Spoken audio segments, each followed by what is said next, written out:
Mimi kwa wakati huu nataka niseme na wewe, ni mdogo wake na Yesu hapa. Ninatokea Kibamba shule hapa Dar es Salaam. Kwa wewe unayetusikiliza ukiwa mkoa wa Pwani, unatusikiliza ukiwa Morogoro, watu wamekuwa wakinipigia simu wakitokea Dodoma mpaka kule Mara, baadhi ya watu wanatupata. Sijajua wewe unanisikiliza ukitokea wapi asubuhi ya leo.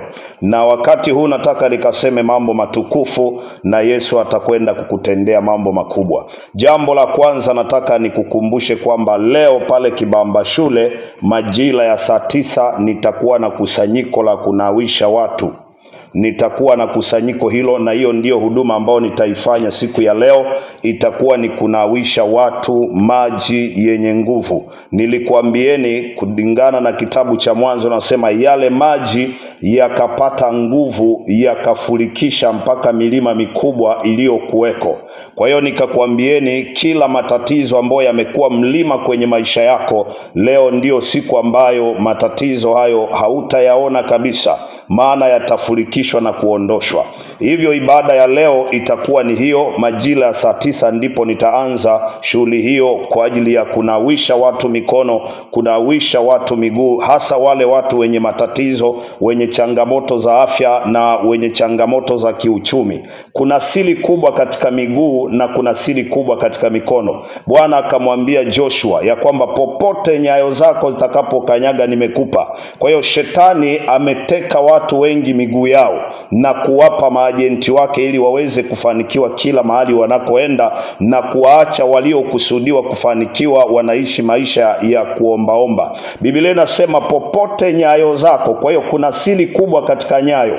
Ndio maana watu wengi wanaona miguu inawaka moto, watu wengi nyayo zimechotwa na kufungwa kwenye vifurushi na kutupa baharini, na wengine zimechimbiwa hiyo mchanga katikati ya mafiga ili kwamba waweze kuwa ni wagonjwa wa matatizo ya miguu. Asilimia kubwa sana ya watu hawajui kwa nini wanaugua miguu na kwa nini wana shida hiyo. Na hii ndio siri ambayo sasa nataka nikwambie. Kuna siri kubwa katika miguu ya kumiliki.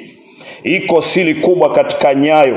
Haikuumbwa miguu tu kwa ajili ya kutembelea. Kuna siri kubwa. Ndio maana kila mtu katika miguu yake kuna alama special tofauti na mtu mwingine. Hata kama mtakuwa mmezaliwa tumbo moja, ukimwambia mdogo wako akanyage mahali na wewe ukanyage sehemu muweze kuangalia alama, utakuta ni tofauti. Kwa hiyo iko siri kubwa katika miguu. Kuna watu wameumbiwa siri kubwa ya kufanikiwa, na iko katika nyayo zao. Ipo katika nyayo zao. Kwa hiyo maadui wanajua siri hiyo, ndio maana wanawafunga watu miguu, wanawafunga watu wasiweze kufanikiwa. Lakini pia iko siri kubwa katika mikono. Katika mikono, hata kama mmezaliwa tumbo moja au aliyekuzaa, mtakuwa na alama tofauti kabisa, hamtafanana. Kwa hiyo Mungu wa mbinguni anajua kwamba kwa nini ameweka mgawanyo huo. Katika mikono kuna siri kubwa. Kuna baraka katika mikono na kuna mambo makubwa katika mikono. Watu wengi waliofungwa wasiwe na fedha, wengi wamefungwa kwenye mikono. Mikono ya watu wengi imechukuliwa. Fahamu unaweza ukawa nazo na nguvu za kawaida ukawa nazo, lakini ukishika vitu haviendi, ukishika fedha hazikai. Shida inakuwa kwenye mikono. Nami nitakuwa na shughuli hiyo siku ya leo kwa ajili ya kunawisha watu miguu na mikono, hasa yanaitwa maji yenye nguvu. Nilikuambieni na ninarudia tena. Na Mungu wa mbinguni akusaidie uweze kufika katika kusanyiko hilo. Umekuwa shika vitu vinastaki, vitu haviendi. Kila ukishika mkono biashara haziendi. Nataka nikukumbushe, Mungu amesema hivi: nitabariki kazi ya mikono yako. Nitabariki kazi, sio ya akili, sio kazi ya ufahamu. Nitaibariki kazi ya mikono yako. Tunapoanza kufanya kazi tunafanyia mikono. Kwa hiyo Mungu anapotaka kumbariki mtu, anabariki ile kazi anayotia mkono. Kwa hiyo adui naye anapotaka kumharibia mtu, analaani kazi ya mikono, analaani mikono ile, ili kwamba popote utakaposhika paharibike. Lakini nimekuja na jibu la mambo hayo. Nitakuwa ninafanya hiyo huduma siku ya leo pale Kibamba shule Dar es Salaam, kwa wale mnaotusikiliza ukiwa mbali. kusanyiko hilo litaanza saa 9 alasiri, na hapo nitakuwa na shughuli hiyo kwa ajili ya mambo makuu. Jambo lingine ambalo nataka nikukumbusheni, kuanzia kesho Jumatatu, Jumanne mpaka siku ya Ijumaa, nina operation maalum mwezi wa 6 ya kuombea watu majumbani mwao, wale wenye matatizo. Kwa hiyo utanipigia simu, nitafika mahali ulipo, nitakufikia mahali ulipo. Nina kazi maalum ya jambo hili. Kwa nini nafanya hivyo? Nikukumbushe tena, katika Matendo ya Mitume ile sura 28 inasema katika kisiwa kile kulikuwa na mtu mkubwa sana aliitwa Publio. Publio baba yake alikuwa na tatizo, lakini tatizo la baba yake liliondoshwa baada ya Publio kupokea mtumishi wa Mungu katika malango yake. Inasema akatukaribisha kwa urafiki, akatufanya wageni wake ndani ya siku 3. Na baba yake Publio alikuwa hawezi homa, namba 1, na kuhala damu.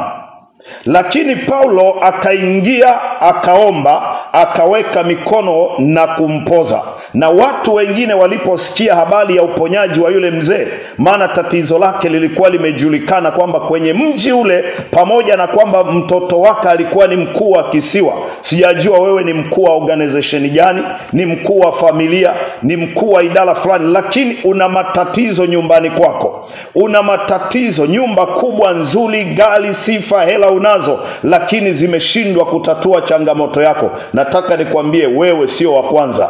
Alikuweko mtu alijulikana mkuu wa kisiwa. Kama unavyosikia kisiwa cha Zanzibar, unakuta kuna mtu mkuu, na tunajua pengine ni Mr. President au ni mtu fulani ambaye alikuwa ni mkuu wa kisiwa na alikuwa na mashamba makubwa sana, lakini nyumbani mwake kulikuwa na tatizo. Na ujue mtu huyu alikuwa na fedha. Inawezekana alienda kwa waganga, alienda kwa wataalamu mbalimbali, lakini hawakumsaidia. Bahati nzuri ndio mtu wa Mungu akawa amefika katika location hiyo, na alipojua ni mtumishi wa Mungu, kama unavyonisikia sasa hivi mdogo wake na Yesu, aliwakaribisha kwa moyo wa urafiki, akawafanya wageni wake siku 3. Maana pa kulala palikuwepo, vyakula haikuwa shida. Baba yake alikuwa na tatizo. Inawezekana hata wewe una afya, lakini kuna ndugu yako yuko chumbani, yuko sebuleni, ana shida na ana kifungo ambacho umezunguka kwenye hospitali. Ikumbukwe kwamba Mungu wetu anatenda kazi kutumia watu. Anatumia watu aliowatia mafuta kwa ajili ya kazi hiyo.